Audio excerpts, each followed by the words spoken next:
நிறைய மக்களோட சப்போர்ட்டும் கொடுத்துருக்காங்க. அந்த மக்கள் உங்களுக்கு கொடுத்த மிகப்பெரிய பரிசு தான் இந்த சில்வர் பட்டன். இப்போதைக்கு இந்த சேனலை வச்சு வைத்த யாரா இவனு எனக்கு கண்டிப்பாக கேட்பானுங்க. கிட்டத்தட்ட 2019 ஆரம்பிச்ச சேனல் போன வருஷம் தான் கிடச்சிது எனக்கு. ஸோ இவ்வளோ கேப், ஸோ அவ்வளோ கேப்லேயுமே எனக்கு சப்போர்ட் பண்ண சப்ஸ்கிரைபர் தான் ஃபஸ்ட்டு நன்றி. எனக்கு ரொம்ப பெரிய ஒரு வலி அப்படின்னு பார்த்தீங்கன்னா, சில பாடி பில்டர்லாம் வந்து ஷூட் பண்ண போவேன். ஜிம்முக்கு வாங்குவாங்க, ஸ்டாண்ட்லாம் போட்டு ஷூட்டிங்லாம் போட்டு வெயிட் பண்ணுவேன். ஆனால் பண்ணலான்னான்னுவேன். இப்போ தலை வலிக்குதுப்பா, அடுத்த வரப்பா சொல்லிட்டு போயிட்டாரு. நம்ம வீடியோ எடுத்து போட்டாங்கன்னா நமக்கு வியூஸ் வரும், நிறைய காசு நினைக்கிறாங்க. சத்தியமாக சொல்கிறேன், இந்த சேனலில் எனக்கு காசுலாம் பெருசாக வரவே இல்லை. ஆரம்பிச்சது செலவு தான் அதிகமாக இருக்குது. ஒரே ஒரு விஷயம், இது பேஷன், ஆசை. நம்ம ஏதாவது ஒன்று பாடி பில்டிங் பண்ணக்கூடாதான்னு. ஒரு ஃபெடரேஷன் இன்னொரு ஃபெடரேஷன் ஆகாது. நான் இங்கேயும் எடுப்பேன், அங்கேயும் எடுப்பேன். இங்கே எடுத்தால் இவங்க கோச்சிடுவாங்க, நீங்கள் அங்கே எடுக்காதுன்னு சொல்லாமல் செய்வாங்க. ஸோ இப்படி ஒரு ஃபெடரேஷன் இருக்கிறதுனால நான் ரொம்ப கஷ்டப்பட்டேன்.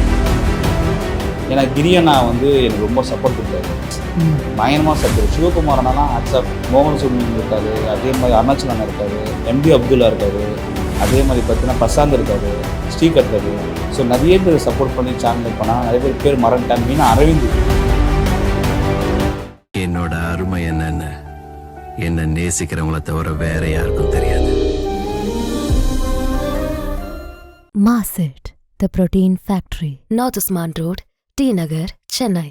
ஓகே, நம்ம இவ்வளோ நேரம் ஒரு 3 டாப்பிக்கை பற்றி நல்லா நிறைய விஷயங்கள் பேசணும், நிறைய விஷயங்கள் சொன்னீங்க. ஸோ உங்கள்கிட்ட இன்னொரு விஷயமும் இருக்குது. சென்னை ஃபிட்னஸ் ஒரு சேனல் வச்சு பண்ணிக்கிட்டு இருக்கீங்க இல்லையா? அதில் ஒரு திறமையான விஜய் அவினேஷ் வச்சு ரன் பண்ணிக்கிட்டு இருக்கீங்க இப்போ. ஸோ அப்படிப்பட்ட ஒரு மக்கள், அதில் உங்களுக்கு நிறைய மக்களோட சப்போர்ட்டும் கொடுத்துருக்காங்க. அந்த மக்கள் உங்களுக்கு கொடுத்த மிகப்பெரிய பரிசு தான் இந்த சில்வர் பட்டன். இந்த விஷயங்கள் கிடைச்சும் அந்த மக்கள் முன்னாடி நீங்கள் வந்துட்டு ஓப்பன் பண்ணி காட்டலை. மக்களுக்கு ஒரு தேங்க்ஸ் கூட சொல்லுவேன் நான் கேட்ட மக்களே. அதுக்கு நீங்களே அவங்கள்ட்ட பதில் சொல்லுங்கள். இப்போதைக்கு இந்த சேனலை வச்சு வைத்த யாரா இவனு எனக்கு கண்டிப்பாக கேட்பானுங்க. நீ யாரு? பழைய ஆளுக்கு தெரிஞ்சதுக்கும் நான் தான் சென்னை ஃபிட்னஸ்னு வச்சுருந்தேன். எதுவுமே இல்லாமல் ஒரு சேனல்னு ஒன்று ஆரம்பித்து பண்ணும்போது சப்போர்ட் பண்ண அந்த வீட்டில் ஃபஸ்ட்டு பண்ண மொபைல் வச்சு அதுக்கு பண்ண அந்த சப்ஸ்கிரைபர் தான் அந்த ஃபஸ்ட்டு நன்றி. ஏன்னா அப்போ தான் வந்து என்கரேஜ்மெண்ட் கிடச்சிது. நம்ம போகிற வீடியோவுக்கு நிறைய சப்ஸ்கிரைபர்ஸ் வியூஸ்லாம் பயங்கரமாக கிடச்சிது. 2019 அப்போ தான் நம்ம ஆரம்பித்தேன். அப்புறம் கொஞ்ச நாள் கழிச்சு வீடியோ மறைஞ்சிட்டேன். நான் மறையாமல் வீடியோ இருந்தேன்னா கண்டிப்பாக நான் பெரிய சேனலாக வந்திருக்கலாம், எனக்கே தெரியும். நான் மறைஞ்ச காரணம் என்னென்னா வந்து அது நிறைய காரணம் இருக்குது. இன்னொரு காரணம் என்னென்னு பார்த்தீங்கன்னா, லைஃப்பில் நிறைய சாதிக்கணும் அப்படின்றத இன்ட்ரெஸ்ட், இதில் ஒன்றும் லாக் ஆகிடக்கூடாது அப்படின்னு நான் யோசிச்சு தான் ஒதுங்கினேன். நம்ம இதில் இருந்தேன்னா காணாமல் போயிடுவோமோ, ஃபேஸ் தெரியும், பட் ஆனால் நம்ம பிளான் கோல்னு ஒன்று இருக்கும்ல, அது தாண்டி போகணுன்னா இதை நான் வச்சுட்டு லைட்டாக இன்னொருத்துல ப்ளே பண்ண வச்சு நான் பின்னாடி மறைஞ்சிட்டேன். அப்போ மாட்டினாடு தான் நான். மாட்டினாடு கிடையாது. இன்னொன்று வந்து நிறைய அவமானம் இருக்குது. இந்த ட்ராஃபி, இந்த இதுக்கு முன்னாடி நிறைய அவமானம் இருக்குது, நிறைய கவலை இருக்குது. ஆக்சுவலி பார்த்தீங்கன்னா, இது ஏன் நான் அன்பாக்ஸ் காமிக்கல அப்படின்னா, அப்போது ஒரு ஆசை இருக்குது, எனக்காக செயல்பட்டு வாங்கி நம்ம காட்டுவோம்னு சொல்லி வெறியாக இருந்தேன். பட் ஆனால் வந்து எனக்கு ரொம்ப வருஷம் ஆயிடுச்சு கிடைக்கிறதுக்கு. கிட்டத்தட்ட 2019 ஆரம்பித்த சேனல் போன வருஷம் தான் கிடச்சிது எனக்கு. ஸோ இவ்வளோ கேப், ஸோ அவ்வளோ கேப்லேயுமே எனக்கு சப்போர்ட் பண்ண சப்ஸ்கிரைபர் தான் ஃபஸ்ட்டு நன்றி. நம்மளே ஒரு ஆளாக மதித்து சப்ஸ்கிரைப் பண்ணி ஷேர் பண்ணாங்களே, அந்த ஒரு டைம் நம்மளுக்காக பண்ணிருப்பாங்க தெரியுமா. இந்த நாள் பாவம் ஏதோ பேசினே இருக்கான்னு சொல்லிட்டு ஒரு சப்போர்ட் பண்ணால் தெரியுமா, அவங்களுக்கு தான் இது போய் சேரும். அப்புறம் நம்ம டீம், என்னோட இது வரைக்கும் ஸ்டார்டிங் இந்த எடிட்டர், முன்னாடி ஃபஸ்ட்டு இந்த எடிட்டர், ஸோ இப்போ இருக்க எடிட்டர், அப்புறம் கேமராமேன், ஸோ எல்லாருக்குமே தான் நன்றி. விஜய் அவினாஷ் தவிர்த்து எல்லாருக்கும் நன்றி.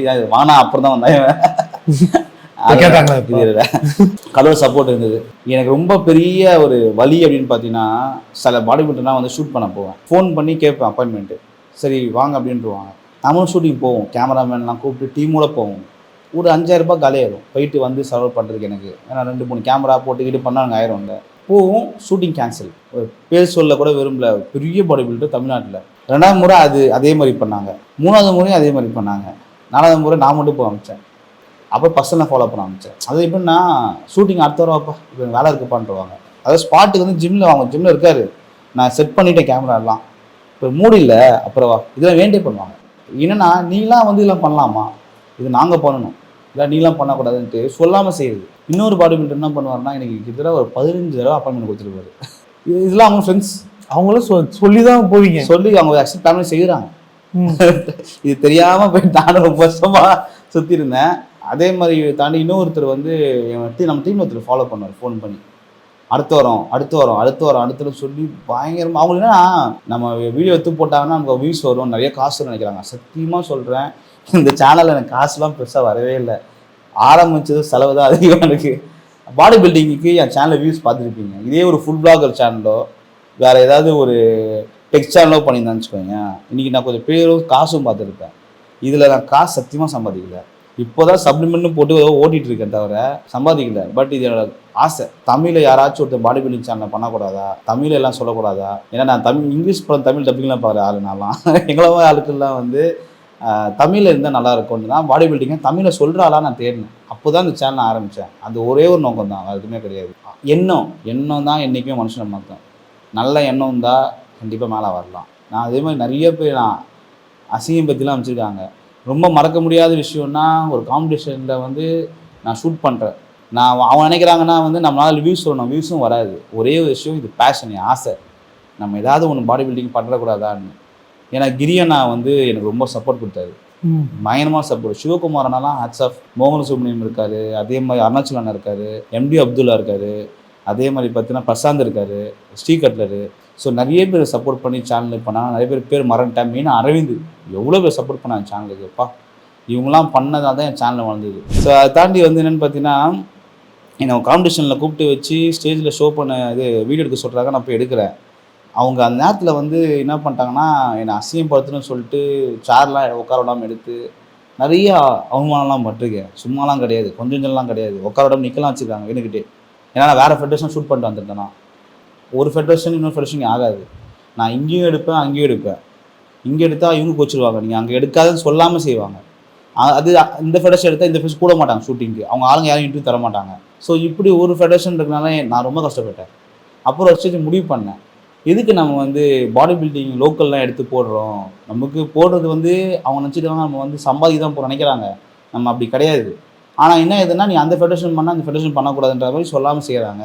நீங்கள் யாருமே தேவையில்லை சொல்லிட்டு நான் நேராக என்ன பண்ணிட்டேன், ஃபாரின் பாடி பில்டர்ஸோட vlog மாதிரி அந்த இதில் வாய்ஸ் ஓவர் போட ஆரம்பிச்சிட்டேன். நீங்கள் தானே பிரச்சனை, ஏன்னா இவங்களுக்குள்ள சண்டை இருக்கனால நான் மாடி கஷ்டப்பட்டுருக்கேன். சரியா? இப்போ இந்த ஃபெடரேஷன் எடுத்தேன்னா உடனே நீ இந்த ஃபெடரேஷன் கூடுவாங்க. இந்த ஃபெடரேஷனுக்காரங்க என்ன பண்ணாங்க, எனக்கு நிற்கலாம் வச்சாங்க, தண்ணி கூட குடிக்க வைக்கல. கிட்டத்தட்ட பார்த்தீங்கன்னா நான் வந்து 6 மணி நேரம் நான் கேமரா நானும் சுற்றி மாட்டிக்கிட்டேன். எத்தனும் போக முடியாது வெளியே, சுற்றி க்ரௌடு, தண்ணி இல்லை.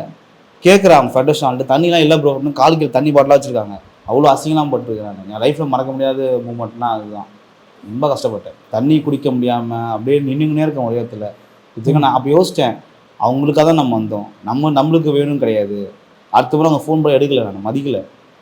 ஏன்னா எனக்கு நீ மரியாதை நான் அதுக்கு மதிக்கணும்ட்டு நான் ஒதுங்கிட்டேன். எனக்கு கவலையே கிடையாது. அது எடுத்து தான் நான் சர்வே பண்ண அவசியமே கிடையாது. ஸோ இதெல்லாம் இந்த சில்வர் பிரேம் மறைஞ்சிட்டு இருக்குது. இதுக்கு முன்னாடி ஒரு மகா இருக்குது, அது என் ஒய்ஃப். பயங்கரமான சப்போர்ட். ஆரம்பத்தில் ஒரு மொபைல் ஒன்று ஆன்லைனில் ஆர்டர் பண்ணி கொடுத்துட்டு, நீ சேனல் ஆரம்பி, நான் சிரிச்சு சத்தியமாக நான் பண்ண ஐடியாவே கிடையாது. இல்லை நீ பண்ணுன்னு சொல்லிட்டு என் ஒய்ஃப் தான் வந்து ஆக்சுவலி வந்து ஒரு ஃபோன் வாங்கி கொடுத்து பண்ணுங்க. நாங்கள் ஏன்னா கொஞ்சம் பண்ணுறது ஆமாம் வீட்டில், ஏன்னா வந்து ஃப்ரண்ட் வியூவில் நல்லா இருக்கணும். ஓப்போவில் வந்து விவோவில் வந்தது செல்ஃபி மோடு நல்லாயிருக்கும், நீ வீட்டில் பண்ண சொல்லிட்டு ஃபஸ்ட்டு என் ஒய்ஃப் தான் வாங்கி கொடுத்தாங்க. அதை தான் நான் ஃபஸ்ட்டு ஆரம்பித்தேன். ஒரு குட்டியாக ஒரு செல்ஃபி ஸ்டிக்கர் நிற்க வச்சு கட்டையில் கெட்டவே மாட்டேன்னேன். ஏன்னா வந்து அப்போ ஐடியாவே கிடையாது, எப்படி பண்ணணும்னு தெரியாது எனக்கு. சும்மா பேசி போட்டேன். பட் அது ஓரளவுக்கு நல்லா வந்து இப்போ நிறைய பாடி பில்டர்ஸ் தெரிஞ்சதுக்கு வந்திருக்கு. ஆனால் நான் வந்து 100% தான் பண்ணியிருக்கேன். இன்னும் 99% நான் வந்து இதில் பண்ண வேண்டியது இருக்குது. பட் இன்னும் நான் திருப்தியே கிடையாது. அதனால தான் சில்வர் பட்டனை போடல. இது சாதனையே கிடையாது என்னை பொறுத்த வரைக்கும். ஏன்னா நான் அந்தளவுக்கு அச்சீவ் பண்ண கேட்டால் பண்ணவே இல்லை. நான் இன்னும் நிறைய இருக்குது பண்ணனா, அதுதான் இது நான் சொல்கிறதுக்கு அன்பாக்ஸ் பண்ணதான் பெருமை. பட் ஆனால் கிடச்சது ரொம்ப யூடியூப் தான் நன்றி சொல்லணும், வேறு சொல்லுது. நீங்கள் பண்ணணும் தானே உங்களுக்கு விஜய் மாதிரி ஒரு அருமையான விஜய் கிடைச்சிருக்கு. ஆமாம், அப்போ அந்த மாதிரி விஜய் எனக்கு கிடைக்கல. இப்போது கிடைக்கலையா? கிடைக்கல. என்னங்க சொல்ல வரீங்க? நீங்கள் எதுவும் சொல்ல வேண்டாம். அதுக்கப்புறம் மெயினாக என் தலைவன் எடிட்டர் கேவலம்னு சொல்லணும்டா. சாரிங்க. இதுக்கு பின்னாடி பார்த்தீங்கன்னா எடிட்டர் எவ்வளோதான் சலிக்காம இருந்தாலும் உட்காந்து சிஸ்டம் காலைல நைட் வரைக்கும் உட்காந்து ஒரு ஃபேன் மட்டும் ஓடும்.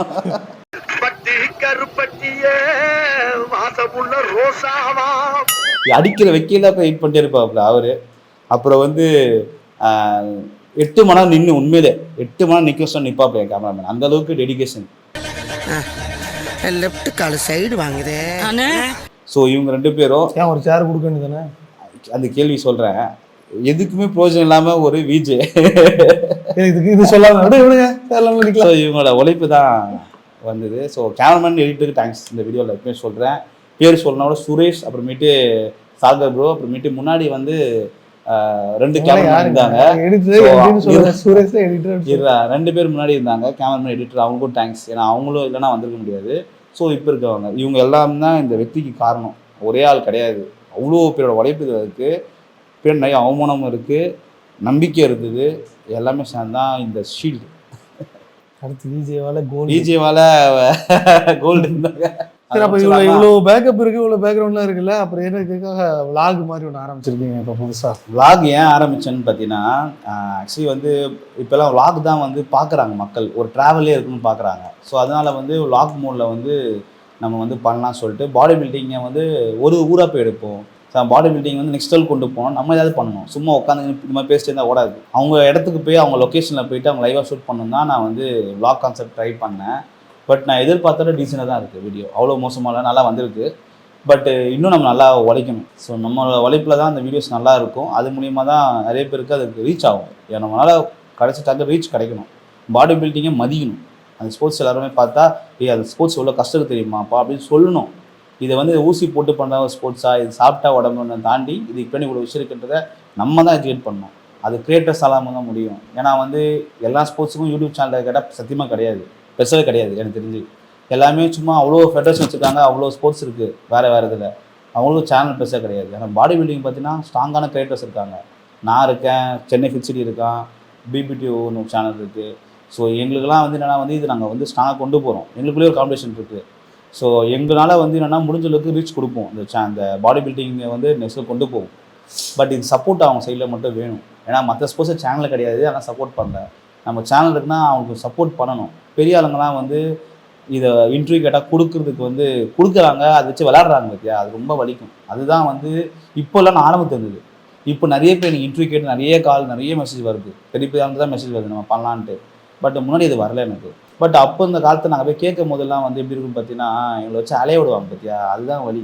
அந்த வழிலாம் வந்து கொடுக்கக்கூடாது யாருக்குமே. நீ பிடிக்கலையா வேண்டான்னு சொல்லிடு, நீ வா சொல்லிட்டு மூடு இல்லை தலைவலிக்குது அப்புறம் பண்ணலாம் சொல்லிட்டு, அது வந்து உன் மேலே எனக்கு மரியாதை உங்கள் மேலே பெருசாக வச்சுருக்கேன், அது உடஞ்சிடும் அந்த மரியாதை. அதுதான் நான் பார்க்குறேன். பிரகாஷ் நரசிம்மன் எனக்கு ஒரு மாஸ்டர் கிடைச்சாரு, மறக்கவே மாட்டேங்க. லைஃப்பில் ஒரு பெரிய ஹீரோனே சொல்லலாம். அவர் இல்லைன்னா நான் ஒன்றுமே இல்லை. அவர் தான் வந்து நிறைய நாலேஜை கெயின் பண்ணி இப்படி தான் பண்ணணும் இப்படி தான் பண்ணணும் சொல்லி கொடுத்து எங்களை வளர்த்தாரு, சொல்லி கொடுத்து வளர்த்தாரு. அதாவது பாடி பில்டிங் பண்ணதை எஜுகேட் பண்ணுவாங்க. ஏன்னா அவர்கிட்ட உட்காந்து 4 மணி நேரம் பேசுவார். 4 மணி நேரம் பேசும்போது நீ வெளியே போய்ட்டு உள்ளே போய்ட்டு தான் ஒரு பாதி மாஸ்டர் ஆயிடுவார், அவர் நாலேஜ் இருக்கும்.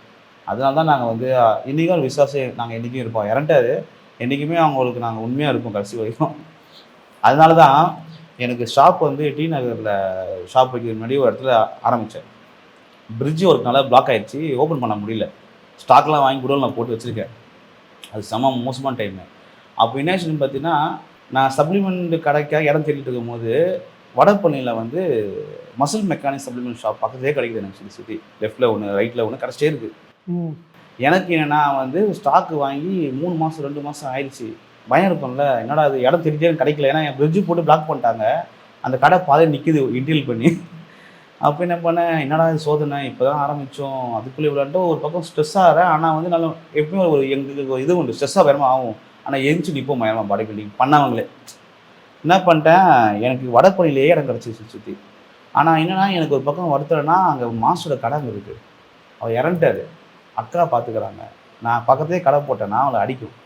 அது ரொம்ப யோசித்தேன், அங்கே கடை போட்டு நம்ம வந்து பண்ணி சம்பாதிக்கணுமா அப்படி லாஸ்டே அப்படின்னு வெயிட் பண்ணேன். நம்புறியோ அந்த எண்ணத்தாலே சூப்பர் இட மாட்டிச்சு. இதுதான் உண்மை. நீ எங்கே வந்து குருக்கு வந்து துரோகம் பண்ணாமல் உண்மையாக இருக்கணும் எண்ணம் இருக்குல்ல, அந்த எண்ணம் உன்னை எங்கேயோ கொண்டு போயிடும். அந்த கடை நான் சோதிச்ச டைம் அது. நான் கரெக்டாக 2 வாட்டி, அதாவது 1 மாதம் அங்கேயே கிடைக்குதுடா, லெஃப்ட்டில் கிடைக்குது, ரைட்டில் கிடைக்குது, சைட்லேயே கிடைக்குது, லைன்லேயே கிடைக்குது. ஆனால் நான் அப்போ போட்டுருந்தேன்னா கண்டிப்பாக சொல்கிறேன் நான் காலியாக இருப்பேன். எப்படின்னா அவங்களுக்கு நான் அந்த கடையை நான் வந்து டஃப் கொடுப்பேன். 2வது வந்து நம்ம மேலே வரமாட்டேன். அந்த எண்ணம் தான் நம்மளுக்கு வந்து என்றைக்கும் லைஃப்பை மாற்றும். இன்றைக்கி நான் யோசித்தேன், இல்லை நம்ம பண்ணுற தப்பு, அங்கே போடவே கூடாது. நிறைய ப்ரோக்கர்ஸ்லாம் அங்கே தான் கால் பண்ணுவாங்க, அந்த இடமே வேணான்னு.